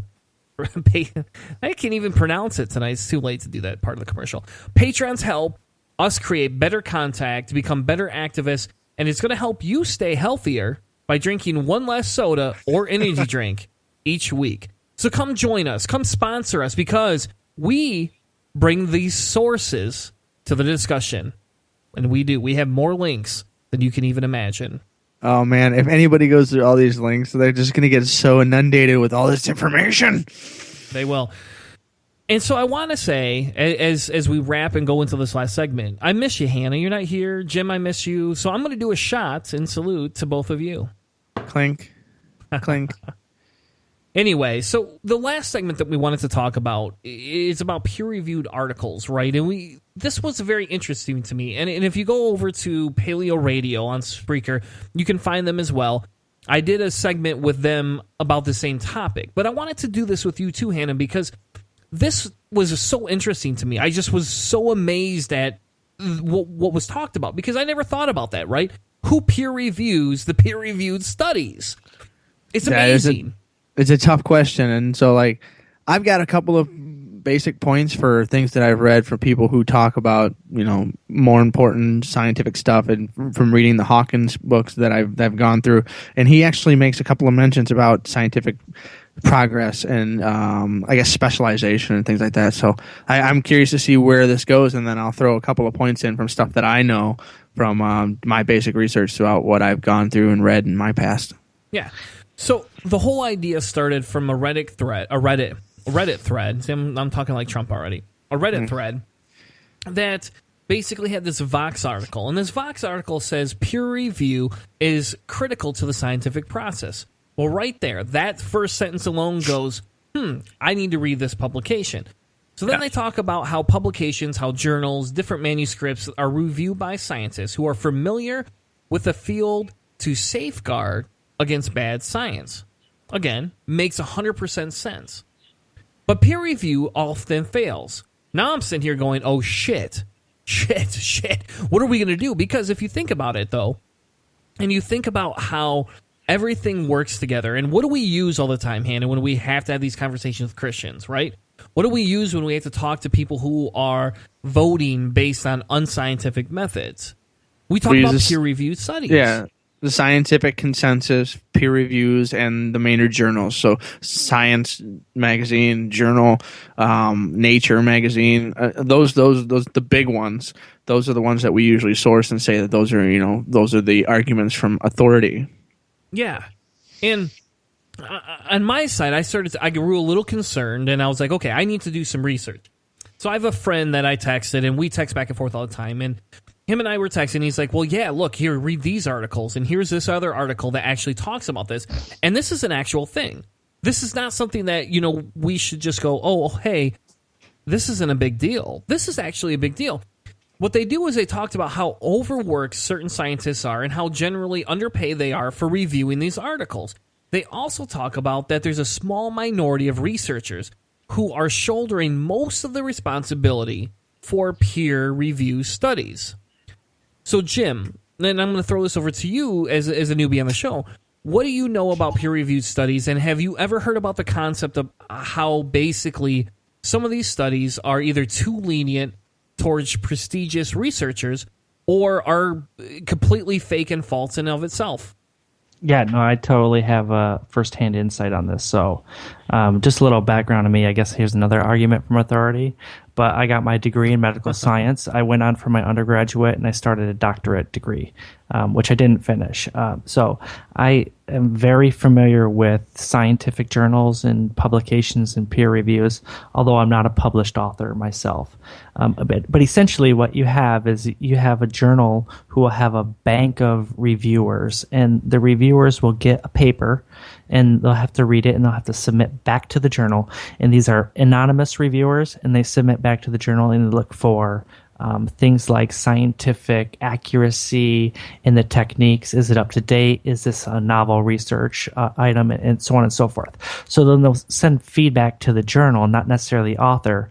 And the journal kind of acts as the intermediary between the author of the article and the peer reviewers. So there might be 5 or 6 people who peer review an article, and then the journal will go back to the author and say, these are the recommendations on your research, these are the recommendations on the writing style of your article, so on and so forth, and they'll kick it back to the author, who will then have the opportunity to make corrections, modifications, and then resubmit to the journal. And that process starts all over again until the article is completely peer-reviewed.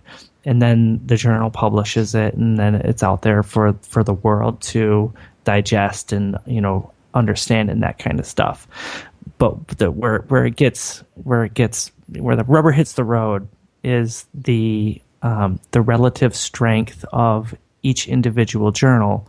And you can go, there's plenty of resources out there, but the primary resource is a website called Scimago, and what they do is they rank journals based on the number of citations from that journal, and then the overall weight and relativity of the content of the journal. So, for instance, and I know I'm drawn on here real quick, but for instance, if you want to talk about the number one science publication in the world, that's the most prestigious, the most often cited, carries the most weight in academia or something like that, it's going to be Nature or Science. And then it will go down a big long list. And eventually you're going to get all the way down to the bottom feeders, which is like Creation magazine, which is essentially, this is not accredited. This is somebody can write an article that has zero scientific credibility, and it can get quote unquote peer reviewed, which is essentially it gets reviewed by the peers. But when it comes down to it, the weight of that as a real scientific discovery and within the science discipline is essentially nothing compared to something published in the top-ranked journals. It's something that we've actually talked to about the neonicotinoids and bees and things like that. There's a bunch of different journals that have published articles and published things, like you said, the creation stories or the creation magazines and creation articles and stuff like that. They will put out something, and it's essentially completely panned by all reviews, and it's still published because these groups and these magazines have a specific bias towards that direction for publishing that article, obviously. But I mean, it's essentially panned across the board by all the scientific magazines, including the reviewers specifically for that magazine. And so, like, this type of thing is something that happens a lot in a lot of the journals that I've read and a lot of the podcasting that I listen to. I listen to both the Science and Nature podcasts, and they talk about their articles. So you want to go in and look at those and read those articles, and usually the only thing you can get into is the abstract. That's one of the things that we run into all the time on this show, and we talked about a few times, like, hey, we found a scientific journal article, but we can only get into a little bit because of the soft paywall and all that kind of stuff, or the hard paywall where you can't look at anything at all.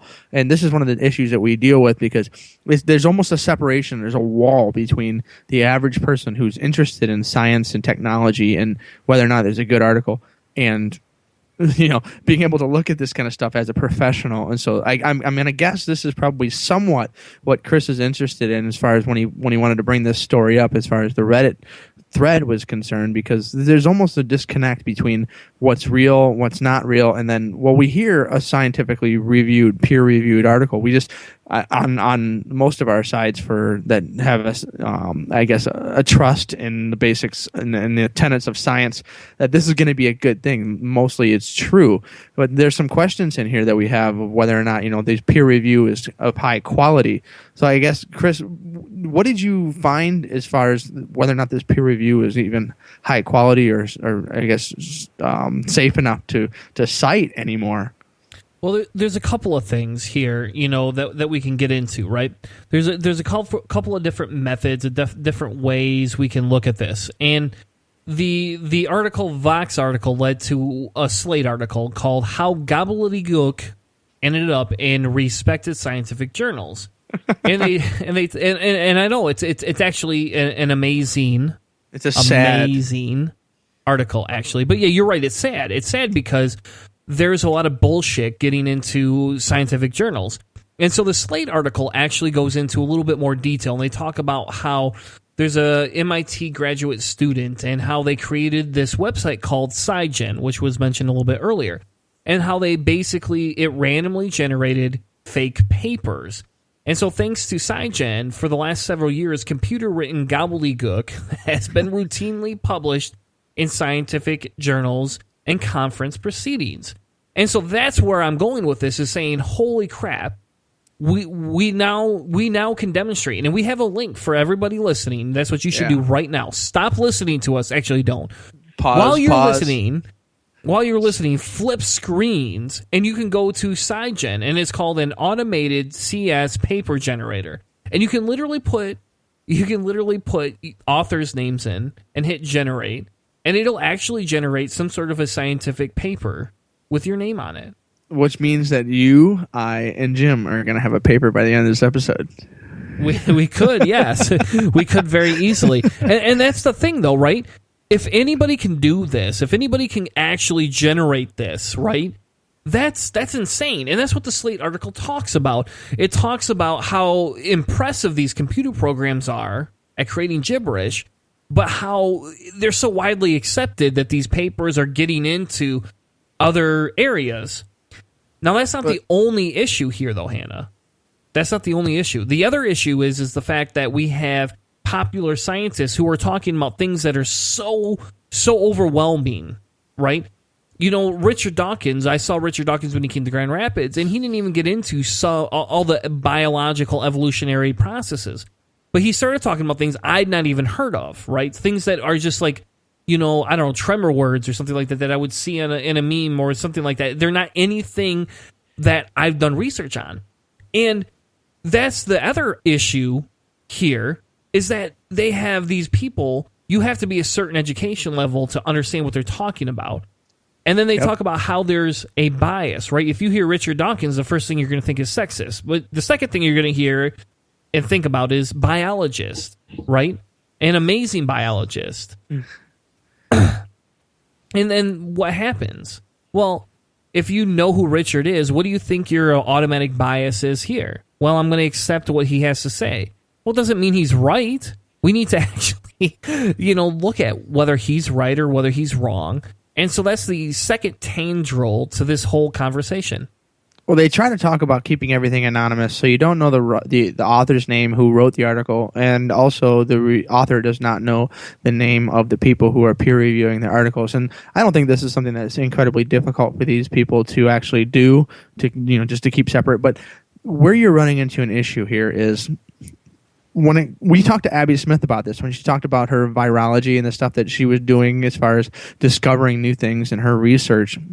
And anybody that's interested, check out the Abby Smith article that we had her on, or the episode that we had her on. She's so good at just elucidating what the basics of what virology is and HIV research, and it's really easy to listen to, and you can understand and learn things really quickly. But what she basically said was that there are areas of expertise that you're getting into. So science is becoming so specialized that you have these incredibly specialized experts at the very top of the chain. And when they come out with these papers and they come out with something really, really innovative, there really isn't that much out there that can peer review it. There aren't very many people who are that specialized at that specific type of thing that they can properly peer review and check all of this stuff. And so the biggest thing that we run into now is that we have this basic peer review, we have these scientific papers, and we have this stuff coming out, but we're having difficulty recreating these experiments, and that's the most important thing for me. So I love peer review. I love the fact that we're having really, really awesome things that are coming out that are absolutely expertise in certain very specific areas, but we also need to have repeatable science experiments. And so I would love to see the articles and the journals coming out with, this is the peer-reviewed article, but also here is a recreated exact duplicate that proves that this is a repeatable experiment. And that's the second most important part about peer review, is that they actually could redo it. And so I would love to see more of that, because like Abby said, there's only a few people on Earth that know as well as she does what she's doing. And so if that's the case, there aren't very many people that can peer review your stuff accurately. And so you get gibberish that makes it through, because these people are trying the best they can to be peer reviewers. But if they don't know, they can't just learn a dissertation. You can't learn a doctorate level education very quickly. So they're doing the best they can. And so these journals need to basically understand that. And the only reason I am suspicious of what's happening when it comes to the scientific journals would be what the Nobel laureate, not Nobel laureate, the Nobel winner for science a couple years ago, Randy Schekman, he in his lab said that they would no longer send papers to Nature's Cell and Science as they distort the scientific process. Basically what they're saying is that it's a pay-to-play thing, where if you have enough money and you invest in this stuff, and there's biases that are happening.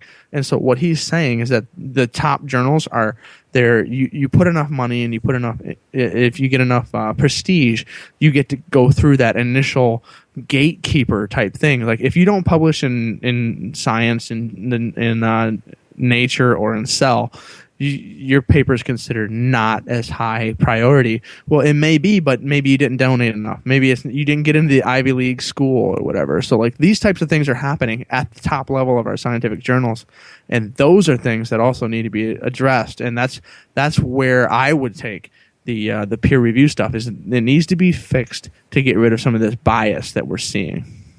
Totally concur. Can I throw in a couple of last parting shots here real quick? Yeah, because actually I was going to ask you what your opinion was on how we could fix this. Because we got to talk about that, right? We can't just be negative. We got to talk about how can we fix this. Sure. So I got an idea for that one, but real quick, right? Couple things.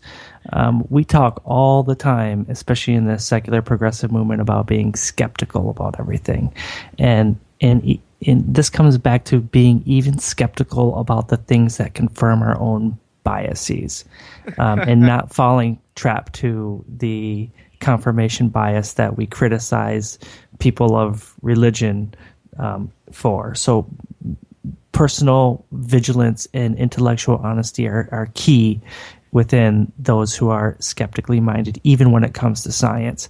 Now, that's not to say doubt everything, but that is to say don't believe everything that Richard Dawkins says, even though he may be brilliant and he may be absolutely correct.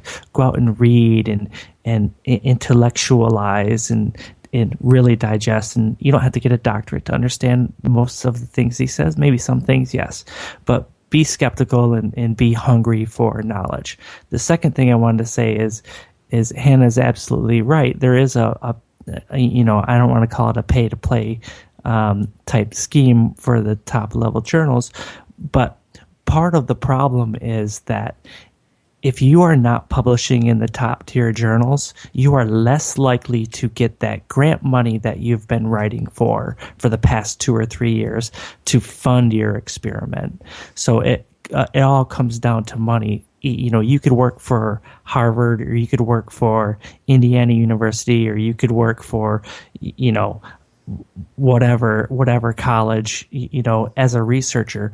That university is not going to pay you millions of dollars to fund that research. You have to go out and you have to find independent, either the National Institute of Health or some private foundations like Susan G. Komen, or somebody that's going to give you money. And they're only going to give you money under a couple conditions.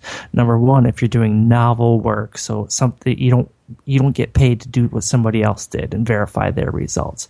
And number two, that has to be published in the top ranked journals, because they want their money to go into the top journals, because then there's prestige and, you know, downstream effects for that too. So it's a scheme that's set up to benefit the top researchers.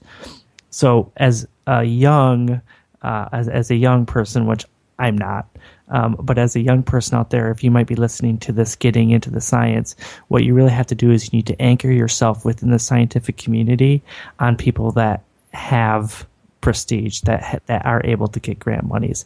And it's almost like you have to buy in to get partnership into this stuff. But you can do that by performing very, very well in your studies. So if you're a top performing student without a dollar to your name, you're still going to get in to the top rank institutions, and you can partner up with people. So there's a lot of background work that has to go into for somebody who's preparing for a life of science. And if you're just the casual, you know, knowledge seeker out there, there are a lot of different resources that you can get on. There's an article, I guess I don't know what the right way to say this, but there's a website called JSTOR, and it pulls in all the articles from pretty much every reputable journal out there. So you can research, you know, hundreds, if not thousands of journals all at the same time based on keywords.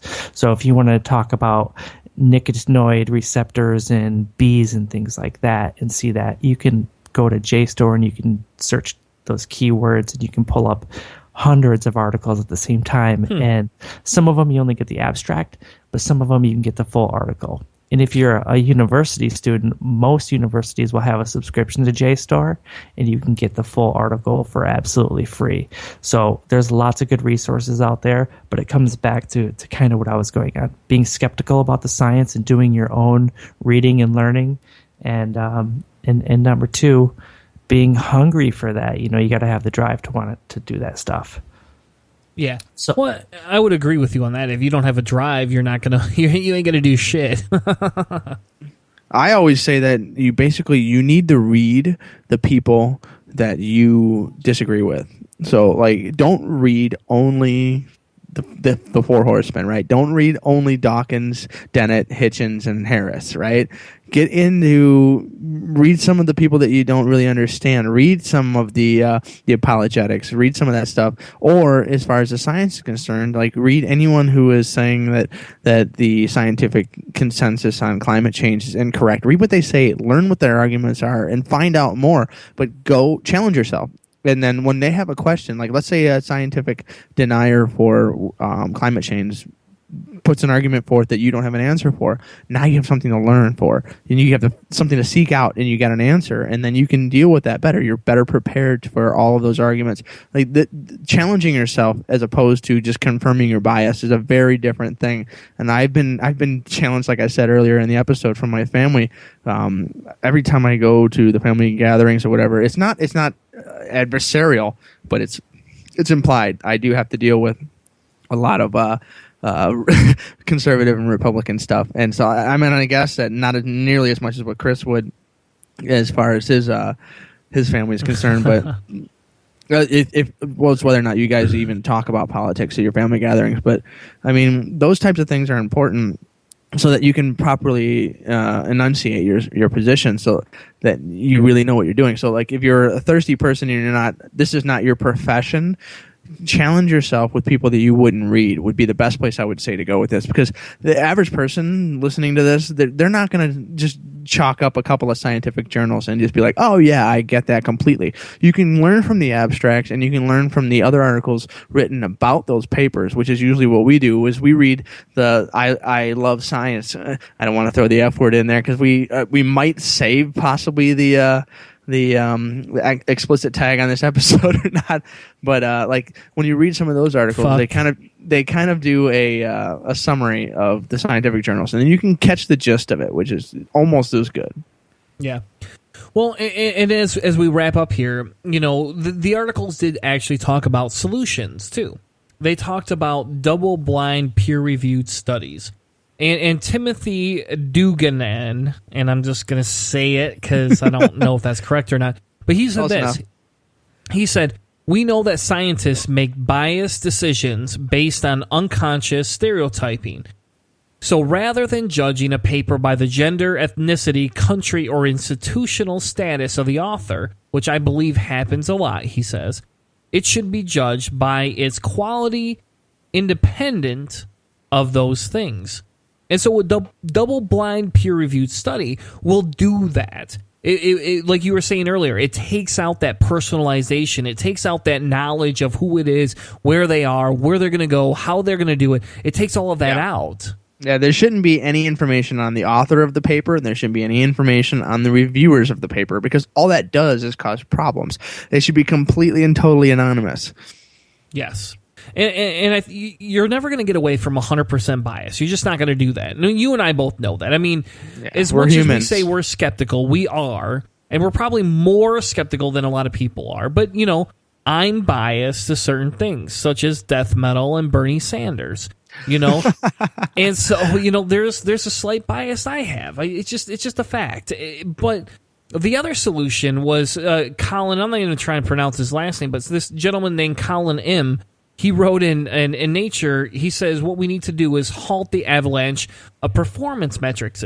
So it's funny because we just got done saying we're the show with the resources, right? We're the show with the links. But in all fairness, if in a scientific paper, you can spam links. You can force tons and tons and tons of information. Now think about this. You write a scientific paper, let's just say it's 20 pages long, and you've got 1,000 references. What do you think's going to happen? Who the fuck's going to read that? Nobody's going to go through that. That's not how it works. There's just no way you can do all of that. You just can't spend that much time. And so what we need to do is define better ways to create algorithms that will help restrict people, per se, from throwing out 1,000 freaking references. And now we don't do this, and I want to clarify real quick because I don't want to get labeled as the unscientific show here. We do this to provide a round opinion. We give different sides of the story. Yeah, then we give our opinions. A lot of our links do not agree with our perspectives when we put on our stuff. Like we're putting out like what we used to talk about, and I've thrown this on a few times, the fairness doctrine. We're giving like both sides of the argument. We're sharing the Christian Science Monitor. We are giving those links out there for the people that like disagree entirely with our perspective, because it needs to be there. You need to be able to find it. Yeah, and I agree. And so on our side, we do not.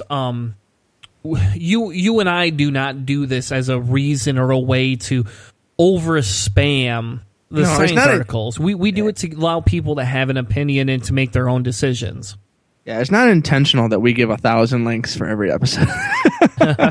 It just happens. I mean, we have all these really great sources, and we want to give everybody their due, because I mean, we use a little bit from all of these sources, and I would rather have a couple extras than have one too few and have someone listen to it and be like, I have no idea where their basis is on that.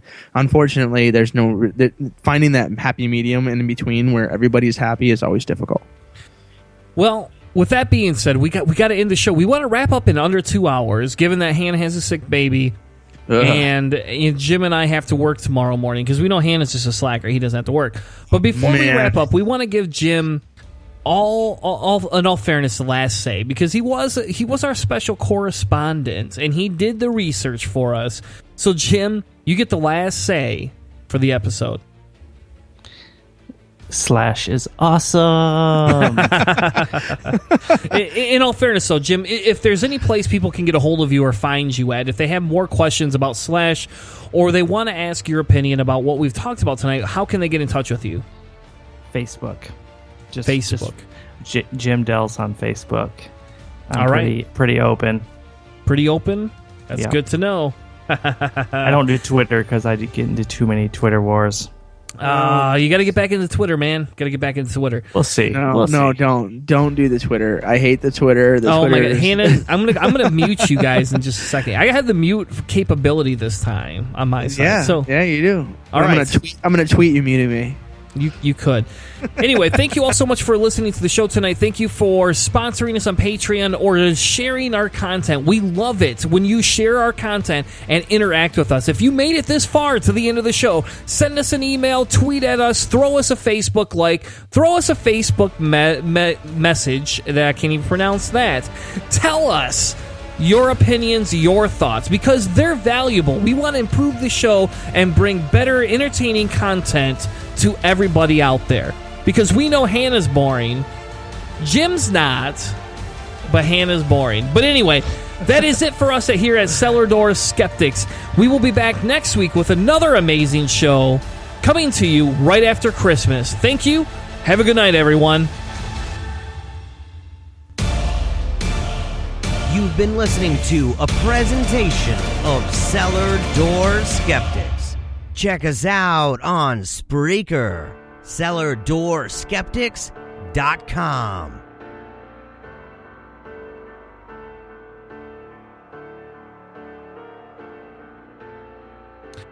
Hey everybody, if you made it this far, go over to our Patreon page. I'm going to post a free post show with the amazing Christopher Hannah and the awesome Jim Dells. So make sure you come back, go over to Patreon. I'm going to throw a free preview of some of our content that we don't share with the world up on there. Head right over to Cellar Door Skeptics on patreon.com. We'll see you there. Thanks and have a good night, everyone.